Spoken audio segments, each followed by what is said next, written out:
Assalamualaikum warahmatullahi wabarakatuh. Selamat datang di Akmal Hair Channel. Pada kesempatan kali ini saya akan membagikan tutorial cara dual boot Windows dan Kali Linux. Jadi kenapa saya bilang Windows? Karena tutorial ini berlaku untuk Windows 7, Windows 8, dan Windows 10. Di sini saya syaratkan kalian sediakan disk kosong minimal itu sebesar 25 GB. Rekomendasi dari saya itu 50 GB atau 70 GB ya. 80 GB pun boleh, itu rekomendasi dari saya. Atau kalau yang bagus itu 100 GB ya, itu sudah lancar sekali untuk Kali Linux. Oke, jika sudah kalian siapkan disk kosongnya, sekarang kita akan mulai membelah disknya ya. Di sini bisa kalian buka Windows Explorer ya.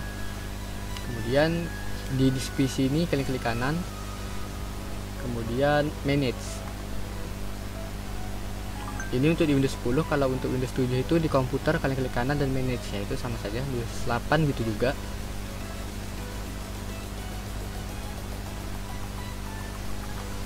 Oke, kemudian akan muncul komputer manajemen. Di sini bisa kalian minimage Windows Explorer-nya, kemudian kalian ke menu storage ini. Di sini ada tulisannya disk management, kalian klik saja. Kemudian bisa kalian maksimalkan seperti ini.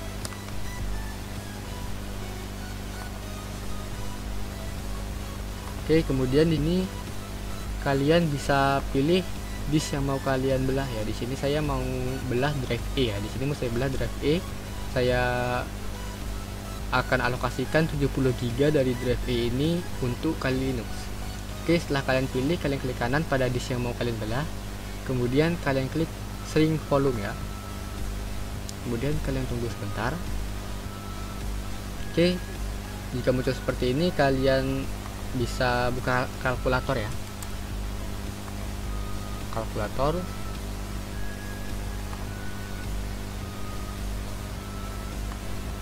Oke, kemudian di sini kita akan karena di sini hitungannya MB, sedangkan kita kan agak susah ya mengetahui jumlah MB, jadi kita akan kali-kalikan di sini. Jadi intinya itu 1 GB sama dengan 1024 ya. Jadi kalau kita mau tahu 70 GB itu berapa MB, tinggal kita kalikan saja ya. Di sini saya akan kalikan 1024 dikali 70. Karena saya mau alokasikan 70 GB untuk Kali Linux. Kalau kalian 25 GB ya kalian kalikan 25 ya. Jadi seperti itu, paham lah ya kalian. Mudah-mudahan paham. Oke, kemudian di sini muncul hasilnya. Hasilnya ini kalian taruh di sini ya, di kolom yang di sini. Di sini bentar. Oke, di sini kalian masukkan angka yang di sini ke sini ya. 71.680. 71.680. Oke, seperti ini. Kalau 25 GB mungkin beda ya. Oke, kemudian tinggal kalian klik shrink saja. Oke, di sini sudah terbelah 70 GB ya. Oke, di sini sudah ada unallocated 70 GB, berarti kita sudah berhasil membuat sebuah partisi yang masih unallocated ya di sini. Oke, jika sudah berhasil seperti ini, bisa kalian tutup saja komputer manajemen dan Windows Explorer-nya. Kemudian di sini bisa kalian download dulu ya Rufus, filenya ada di deskripsi. Oke, kemudian kalian siapkan juga flash disk kosong ya. Itu saya sarankan sih 8 GB flash disk kosongnya. Tapi kalau kalian cuma punya 4 GB pun tidak masalah. Oke, jika sudah kalian siapkan bahan-bahan yang tadi, sekarang kita akan download Kali Linux-nya ya. Di sini bisa kalian buka dulu browser kalian dan kalian tulis di URL-nya kali.urg ya. Ini untuk situs resminya Kali Linux.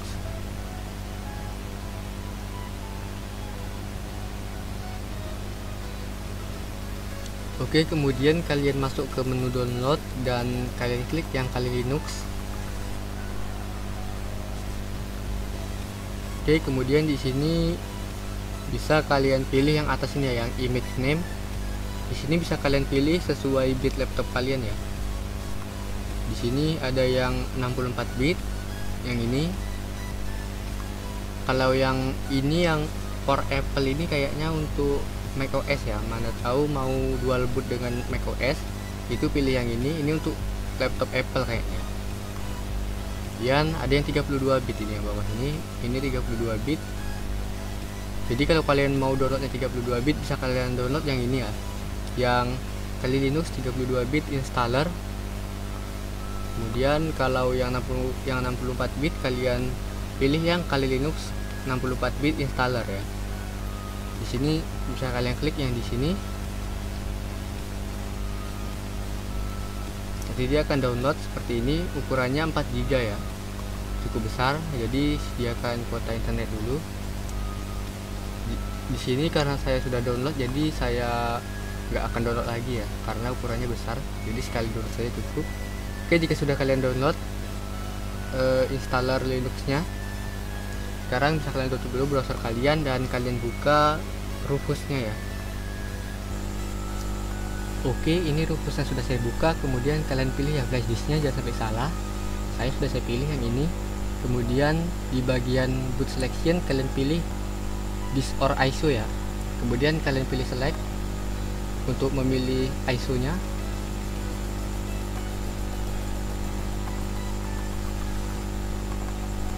Oke, ini ISO yang sudah saya download ya, ukurannya itu 4 GB.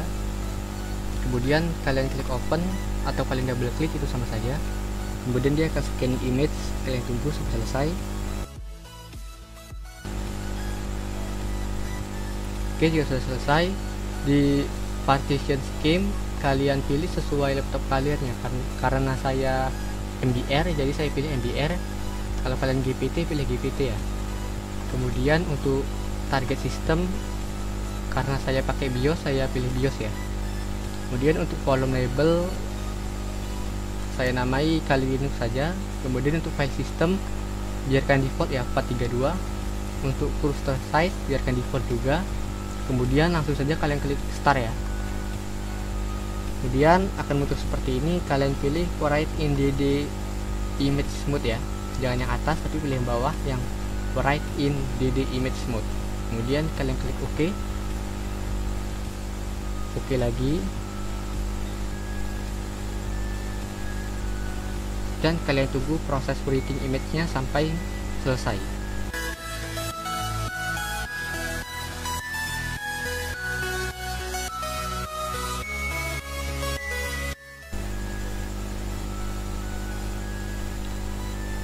Oke, jika sudah selesai seperti ini bisa kalian tutup ya aplikasi Rufusnya. Dan kalian klik disk PC atau komputer ya kalau di Windows 7 dan 8. Kemudian kalian lihat di flash disknya, jika ukurannya berubah menjadi 400 KB berarti berhasil ya. Coba kalian double klik. Jika dalamnya seperti ini, scriptnya saya berarti berhasil ya. Kemudian bisa kalian tutup juga Windows Explorer-nya. Dan tinggal kalian coba masuk ke BIOS ya. Dan ini karena saya mau masuk BIOS jadi saya skip dulu sampai di sini. Oke, bisa kalian tekan double power untuk menghidupkan, kemudian kalian masuk ke boot manager ya. Kalau untuk laptop yang tidak ada boot manajernya bisa dari BIOS ya, dengan cara mengubah boot priority-nya. Untuk yang dari boot priority, flash disk yang sudah kalian isi dengan ISO, ubahkan boot priority-nya menjadi 1. Setelah itu untuk yang dari boot manager tinggal klik saja ya flash disk yang sudah kalian isi ISO. Kemudian akan langsung dibawa ke setup Kali Linux-nya. Ingat, cara masuk BIOS atau boot manager setiap laptop itu berbeda. Jadi kalian pahamkan dulu untuk versi laptop kalian. Kemudian langsung saja kalian masuk ke graphical install dan kalian tekan enter, kemudian kalian tunggu proses loadingnya sampai selesai.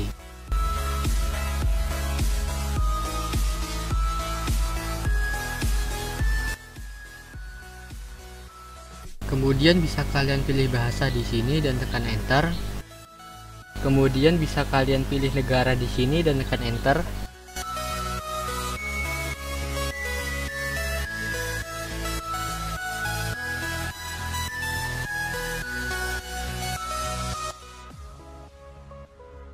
Kemudian kalian pilih time zone. Saya sarankan sih Singapura. Kemudian bisa kalian tekan enter. Untuk keyboard biarkan aja, kemudian langsung tekan enter.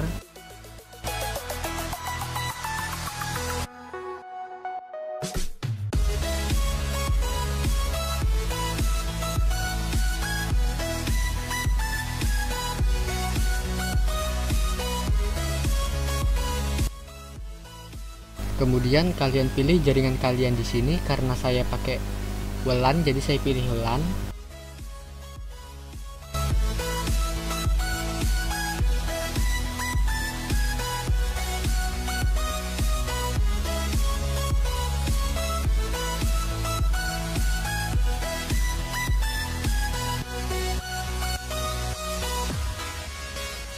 Kemudian kalian buat hostname-nya. Kemudian di domain name ini kalian isi .net atau .net, yaitu sama saja. Kemudian tekan enter. Kemudian di sini bisa kalian buat nama lengkap user Kali Linux kalian dan tekan enter. Kemudian kalian buat username-nya pula di sini dan dilanjut dengan pembuatan password user kalian. Kemudian klik continue atau enter. Kemudian dilanjutkan dengan pemilihan time zone kota. Di sini karena saya dari Sumatera, jadi saya pilih Sumatera. Kemudian dilanjutkan dengan pendeteksian partition disk. Oke, jika sudah selesai pendeteksiannya, bisa langsung saja kalian klik manual ya di sini dan enter.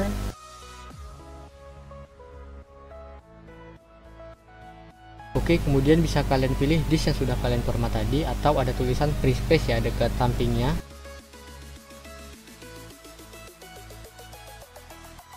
Oke, kemudian di disk yang free space ini kalian tekan enter, kemudian kalian klik create a new partition dan kemudian enter lagi, dan kemudian di sini kalian masukkan 10 GB ya untuk boot.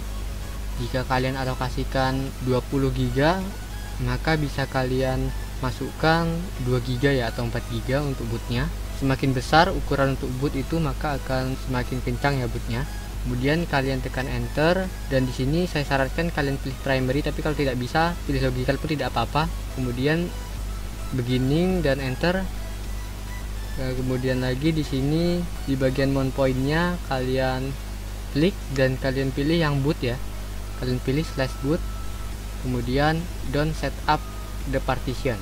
Enter. Kemudian kalian pilih lagi yang free space. Enter. Dan create a new partition, enter lagi. Kemudian di sini kalian masukkan 30 GB ya untuk file system. Kemudian enter dan beginning, kemudian enter lagi. Kemudian di mount point-nya kalian pilih slash saja ya, yang the root file system itu. Kemudian enter, dan di sini kalian pilih don't set up the partition dan enter lagi. Kemudian kalian pilih lagi yang free space, enter, dan kalian buat pula di sini 20 GB ya untuk penyimpanan biasa, atau terserah kalian yang mau 10 GB. Kemudian beginning dan enter. Kemudian di bagian mount point-nya kalian pilih /home ya, /home. Kemudian kalian pilih don't set up the partition dan enter. Kemudian kalian pilih lagi yang free space, enter. Kemudian di create a new partition, enter lagi, dan di sini enter lagi ya, langsung enter saja. Kemudian di bagian use as-nya, yang ini use as-nya kalian tekan enter dan kalian pilih swap area. Jadi swap area ini pengganti RAM ya. Jadi kalau RAM-nya kurang pakai swap area. Kemudian don't set up the partition dan enter lagi. Dan oke, seperti ini. Jadi di sini saya akan terangkan. Oke, jadi 10 GB ini untuk boot. Jadi semakin besar maka bootnya akan semakin kencang. Oke, kemudian yang 30 GB ini untuk file system. Jadi semakin besar maka akan semakin banyak aplikasi yang bisa diinstal. Kemudian yang 20 GB ini adalah untuk penyimpanan file biasa seperti musik dan lain-lain. Tidak terlalu besar pun tidak terlalu berpengaruh. Kemudian yang 15 GB ini itu adalah untuk swap area. Jadi swap area itu adalah pengganti RAM atau membantu kinerja RAM pada saat RAM sudah penuh. Jadi seperti itu. Oke, kemudian jika sudah paham, di sini bisa kalian ulangi lagi untuk yang ukurannya berbeda. Tapi jika sudah pas, oke, kemudian di sini bisa kalian pilih finish partitioning and write change to disk. Kemudian kalian tekan enter. Oke, kemudian di sini kalian pilih yes agar disk yang kita buat tadi diformat. Kemudian kalian tekan enter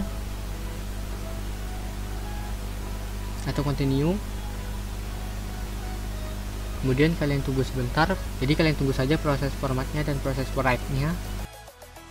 Kemudian di sini sedang dalam proses installing base system atau sistem utamanya ya, ini masih proses menginstalkan sistem utama. Oke, ini sudah mau selesai proses installing base systemnya.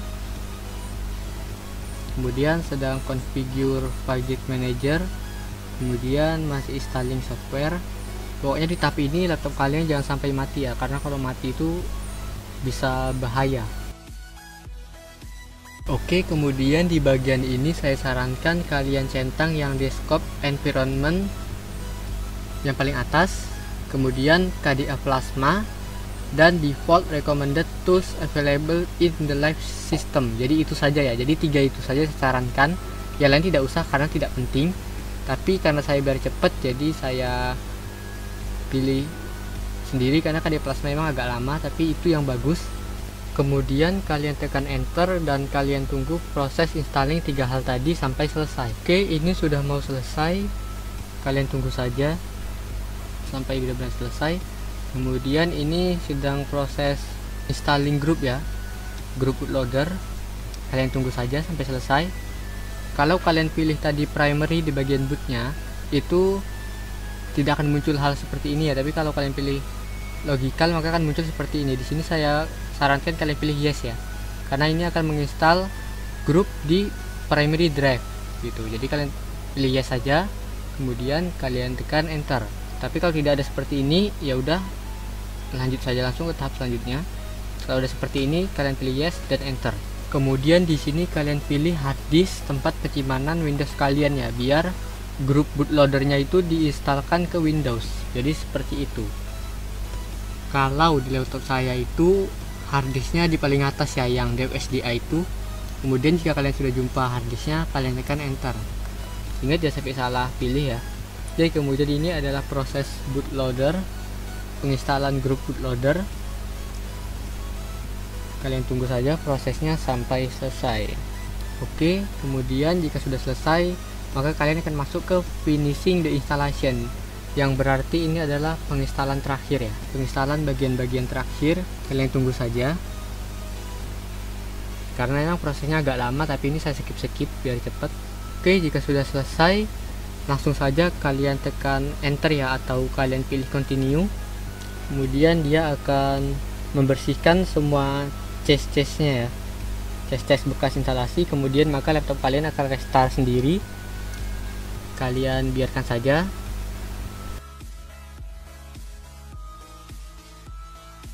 Dan sekarang sudah berhasil ya. Oke, jadi jika sudah seperti ini berarti kalian sudah berhasil menginstal Linux, dan di laptop kalian sudah ada Linux ya, plus Windows yang masih terinstall. Jadi sampai di sini saja tutorial saya hari ini yang mengenai cara dual boot Windows dan Linux. Jangan lupa bagi kalian yang belum subscribe, buruan kalian subscribe dan kalian like video ini jika kalian suka.